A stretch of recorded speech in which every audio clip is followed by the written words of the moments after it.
You know, quite a few years ago, when I think it was when Bill Clinton was inaugurated, it was in one of his speeches, he recognized one single individual as being very important to him philosophically. And that was a bit of surprise because I knew about the individual, and some of you may know about him, but it's worth looking into. And his name was Carroll Quigley. He wrote the book Tragedy and Hope. Now, the important part of Tragedy and Hope and Carroll Quigley is that he claims that he was on the inside and part of the group that, you know, did the planning. But why did he write Tragedy and Hope? To expose these people behind the scenes?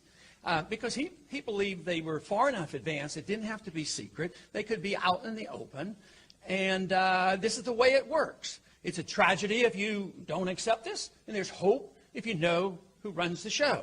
That's my interpretation. Let me ask you one thing. What did you think of Bill Cooper? Well, Bill Cooper was an alcoholic, and I didn't ever try to attack him. He got mad because the network put me on at night, and he thought, and I'd really never heard his show because I didn't listen to a lot of shortwave. I was busy.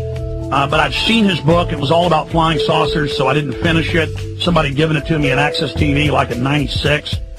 And then he really started attacking me in '98 because he was an egomaniac. And, you know, talking about flying saucers in the ocean and aliens and all this stuff. And I've tried to never attack him, but people resurrected old tapes he edited of me and stuff. And I just feel sorry for Bill. And he really let him set him up and, you know, ran out there and you know, helped him kill him. And it's just a big distraction, sir. I don't talk about flying saucers and all that stuff, man. I'm sorry. And so, I mean, it's all like an ego thing, like it's two football teams and who's for who. I'm sorry for Bill. But anybody, I mean, he was a liar, though. You know, one time I had him on the radio, and he was cussing, and I delayed him once.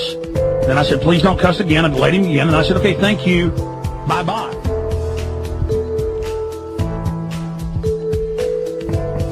Absolutely. It's as simple as the nose in your face. So all you little traitors marching around out there think you're gonna be some big whiz in this new world order. You're not. You're gonna be right up there on the scaffold, hanging with the rest of them. Well, sir, again, Mr. Cooper, have a good one, and thanks for being with us this evening. Again, this is all. I guess it's not good news. It's not bad news. It is just the news, and I'll be trying to keep in touch with you. God bless. You too. Take care. That was Bill Cooper. You can tell I'm real tired. That guy has a lot to say. I got like 3 hours sleep last night. Good thing we have good guests like that. And I've got to go down and then he went around saying he never cussed. The guy cussed on air. He cussed at everybody. He was yelling at the board op going, you effing little idiot. You know, I told you to call this number to effing have me on. And then he says that he didn't, you know, he was a pathetic drunk.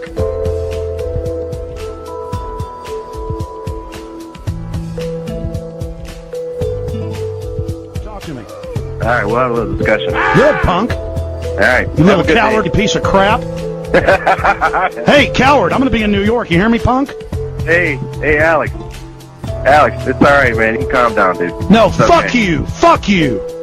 No, this okay, is the real radio show, punk. And I don't like attacking people, but if you really want to know, that's it. Is that your answer? You like that answer? Anything else, sir? That's, I believe you. I mean, I know you're putting out a lot of truth out there, and I'll tell you the best Look, thing man, I heard some dead drunk.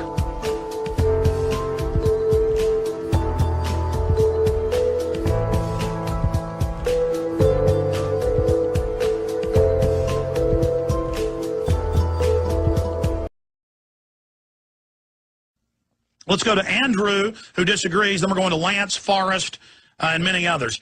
You're on the air, Andrew.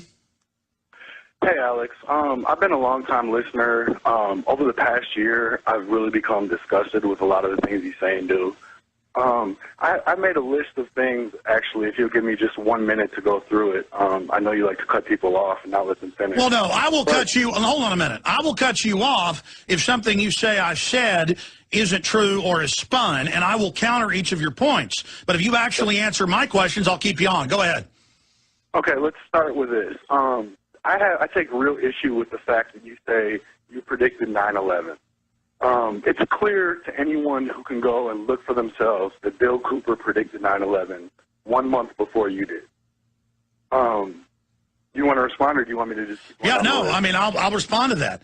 I mean, Bill Cooper was somebody on like a 5,000-watt shortwave station, and I have heard clips of him saying they're hyping bin Laden, they're going to stage something with him.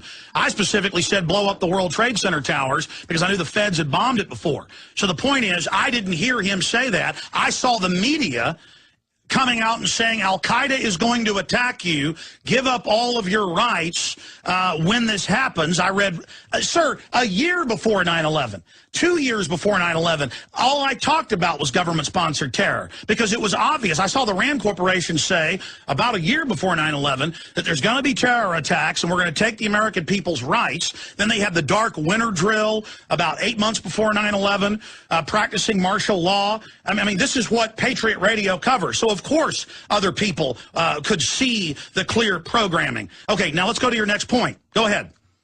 Okay, my next point is you had Bill Cooper on your show one time. Hold on just a minute. Hold on just a minute. Hold on a minute.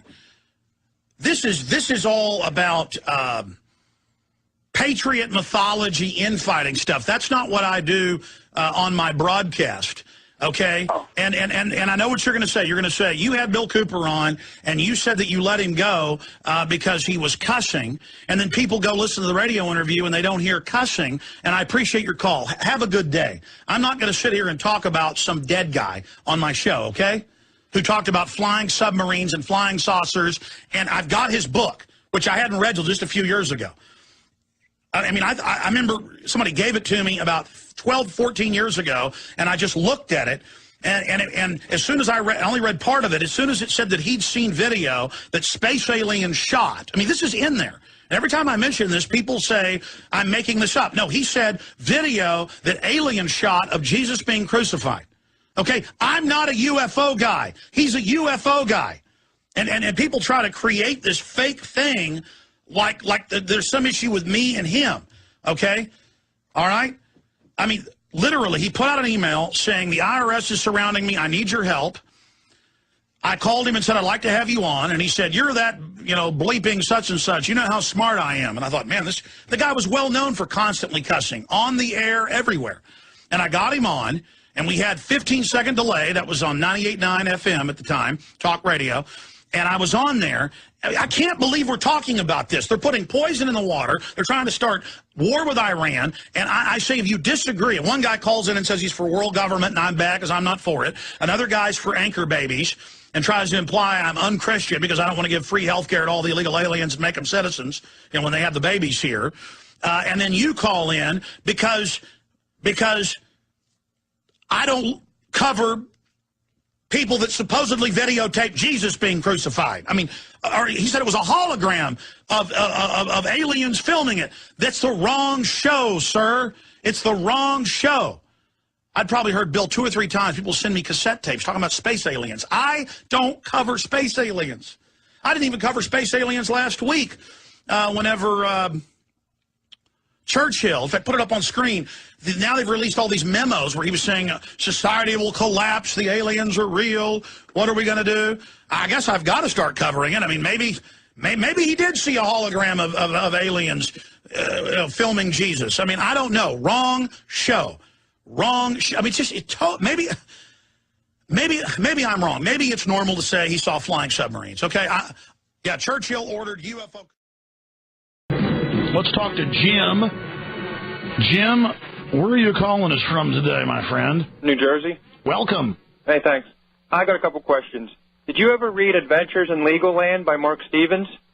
I did scan over that book. I was just wondering, did you ever have him on the show? I don't believe I did, sir. Oh, I was just going to say, I listened to some of his interviews.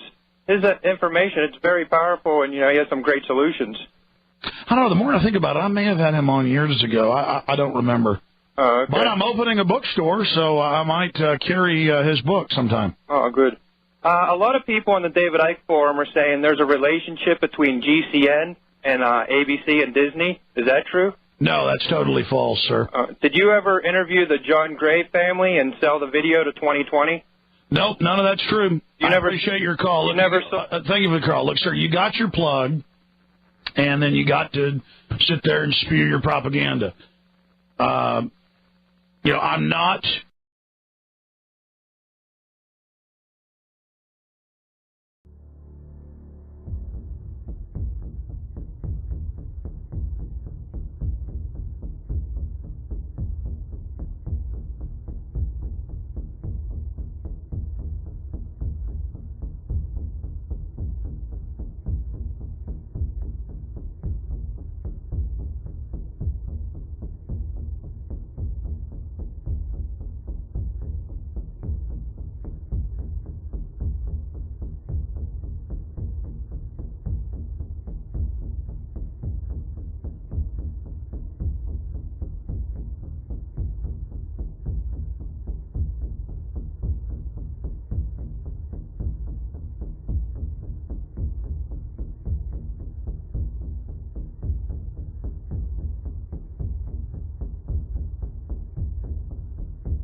You know, it's important to remember that when you're in this line of work, in this field of conspiracy and the New World Order and exposing the New World Order, and you're a researcher, investigator, or even a detective for that matter, right?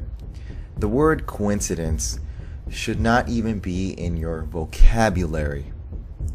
Just like Jeff C. mentioned, and I always reference this, but just like Commissioner Gordon says in The Dark Knight, you're not allowed to believe in coincidences anymore, right? And that is the truest quote probably ever in Hollywood. And you know, experienced people in this field and world know this. They know this. All right. Yet these clowns such as Paul Joseph Watson put videos here like "weird coincidence" in the title. Let's look at some comments from Mr. Watson's video here. First one here is by Betsy McGee, and you know, Betsy previously believed that InfoWars has been genuine and, you know, on our side up until this point, but in light of this situation on what's happening here, she is seeing the light, right, so to speak, and so many more and so many others are as well, and so that's great to see, and that's why this needs to be exposed. All right, so once is happenstance, twice is coincidence, 3 times is enemy action. Ian Fleming. That's a great comment. Great comment. Here's another comment. Why not say it is a conspiracy? Why are those people crazy? You are crazy if you believe in all this weird coincidence. So stupid and childish to mention that, because a lot of things that were thought of as conspiracy later turned out true. Even if it's an old episode, how come they play it on the same date? Coincidence is not an intelligent explanation, because the odds are too little if they are sitting on this episode since 2009 or something. Yep. What are the chances to air that episode on the same day? Yep. Every intelligent person would know the chances are 0 to none. So then it's not weird coincidence, but decided by someone who already knew. That sounds a lot more logical. Absolutely. TV, media has been used for this purpose and to shape our minds, to shape world events. If you're not familiar with this concept and this, you know, sorcery pretty much, I'll leave a link below. I made a video a while back called "Why the Illuminati Hide in Plain Sight," and that explains briefly how the media is used on our subconscious mind to, you know, to manipulate us and also to shape their desired realities. Okay. Because this is all about the world of manifestation, you know, the spiritual realm. That's how they use the media. That's why they do what they do with regards to the media. Okay. Now, case in point, The Simpsons and similar shows like Family Guy and American Dad, all these shows, but The Simpsons and Family Guy being 2 of the most heavily occult connected TV shows, 2 of the most occult TV shows out there. Not surprising, because these are 2 of the most popular, right? Each show watched by millions and millions and millions. So of course these shows are going to be utilized to program and incorporate their symbolism, right? So like most good conspiracies, we will probably never find the actual truth about Robin Williams' death. But what I'm about to show you proves that there's much more to the story than what meets the eye. So the official story says that Robin Williams hung himself with a belt on his door in the bedroom. I first want to cover some basic scientific facts. So the assistant found Robin Williams clothed, hanging against a closet door with a belt secured around his neck, and the other end of the belt wedged between the door and the door frame. So the typical door is about 78 to 80 inches high and about 36 to 38 inches where the doorknob level is.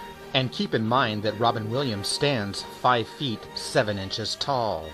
So Robin Williams is about average height, 5'7", and his waist would be roughly 30 inches, maybe 32 inches, which is not even 3 feet. It's not even 36 inches. And when you tie the belt around your neck, you only have a little bit of the length of the belt left. I'm a 34, 35, but I have a 36-inch belt. And I tried to wrap it around my neck and tried to see if it would reach the top of the door jamb. And my belt would be longer than his, and it wouldn't work. The belt is just simply not long enough to hang yourself and then have it draped over between the door and the archway or the jamb of the door. but they reported that he was found sitting down in the seated position with the belt around his neck. So they want us to believe that he used a belt to kill himself and hang himself, and it's physically and scientifically impossible. And the other option would be the doorknob, which has been used before for suicides, but it really seems unlikely to me. And of course they didn't find him attached to the door. He was in a seated position, so if the door knob is only 36 inches high, there's no room for hanging, really. But they said that the belt was wrapped around his neck, and the other side was in the door jamb of the doorway, and he was in the seated position, which we all know now is scientifically impossible. So check this out. This is really eerie, actually. Robin Williams in 2009 was in a film called The World's Greatest Dad.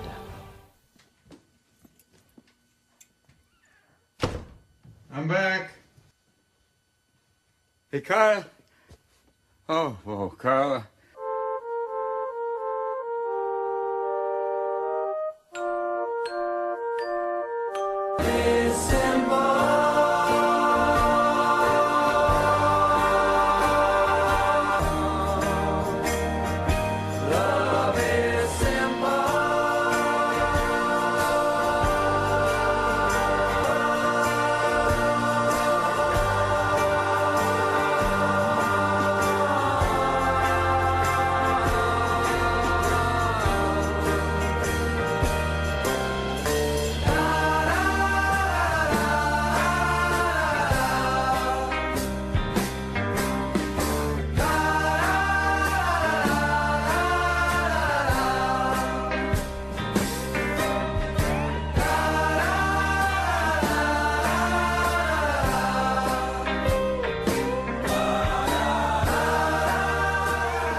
Another great spell casting from the wizards from Hollywood. So yes, they do like to throw it in our faces. A willing sacrifice must have the opportunity to have the wisdom. But will the fool take it? Yeah. It's all my peoples in the struggle, you know what I'm saying? It's all good, baby. Shake it, shake it. It was all a dream. Time to get paid, blow up like the world trade.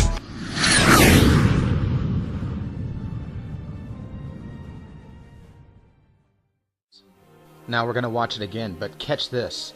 This is kind of eerie. Robin Williams, and we're talking about suicide, then he immediately turns into the door. Are you freaking kidding me? The exact position that he's found in? I mean, look at him. It looks like he's hanging there on the door. It's just like The World's Greatest Dad. The coincidence of the closet and the hanging. But you see what this scene is really saying, and the whole theme here is that the suicide is a forgery. It is a fake. It's not real. So the truth is that it's all planned and orchestrated and made to look like a suicide. This was a repeat that we have shown a couple of times before, so who could have planned it? It was scheduled more than 2 weeks ago, so it is just an uncanny coincidence. Some of our people who work here noticed that the death of Robin Williams was announced just as this episode ended. And again, I'm not saying it's a conspiracy theory. No, the people who say that are silly lunatics. Let's go ahead and just go through some of this in popular culture. You've seen the Beavis and Butthead from 1994. But Darren McBreen has put together a bunch of these. There is Homer Simpson in 97 with the 9 next to the 2 towers. There's Sesame Street with Cookie Monster attacking both of them. That's in 76. There's planes flying through the buildings with Wonder Woman concerned. That came out 4 or 5 months before 9/11, that particular album cover by Coup. And we've got a bunch of other. Oh, this was produced by the Illuminati Company, the Illuminati card deck that's based in Austin, Texas. Mr. Jackson that heads it up. No, the people who say that are silly lunatics. Silly lunatics. Silly lunatics. Silly lunatics. All-seeing eyes, pyramids, worshipping the dark priest as the Christians all bow down to Satan.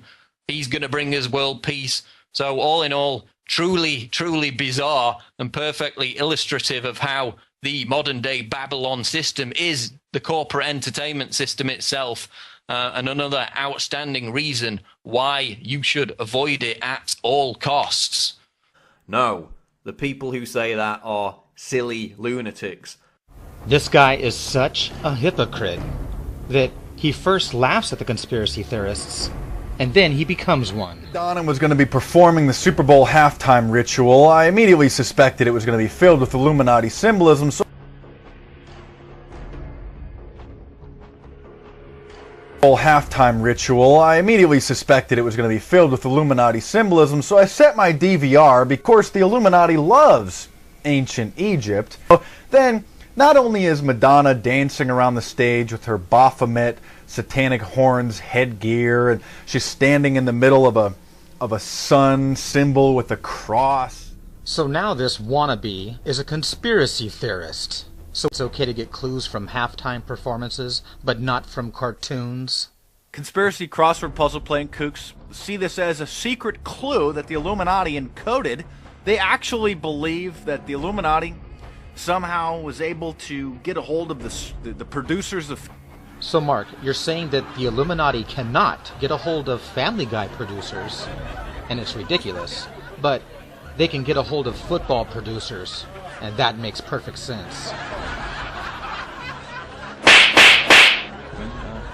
Of course, the people who believe this are looking for clues in cartoons about the activities of the Illuminati, which goes to speak about their mental capacity.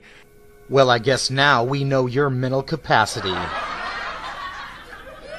Misinterpreted by the conspiracy community, who they see the headline and they think that Robin Williams' character tried to kill himself in the cartoon. No, it was Peter Griffin, the head character. Robin Williams' character that supposedly attempted suicide in the episode. It was actually the show's featured character, Peter.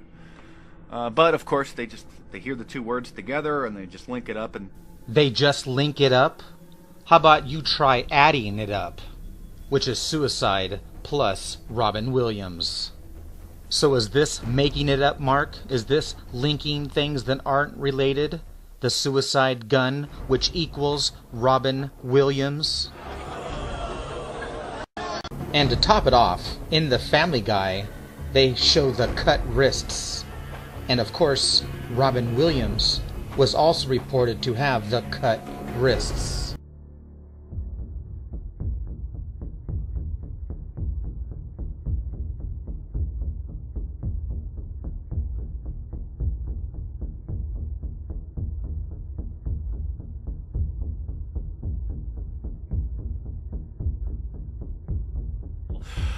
The conspiracy crossword puzzle playing kooks see this as a secret clue that the Illuminati encoded.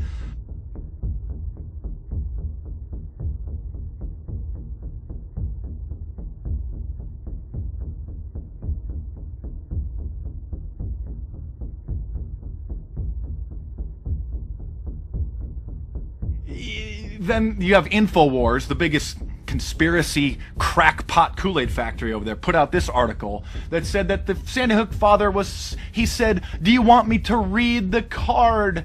And then Alex Jones gives him a statement. "My deepest condolences go out to Mr. Parker." Oh yeah, thank you, Alex Jones, you ambulance chasing psycho.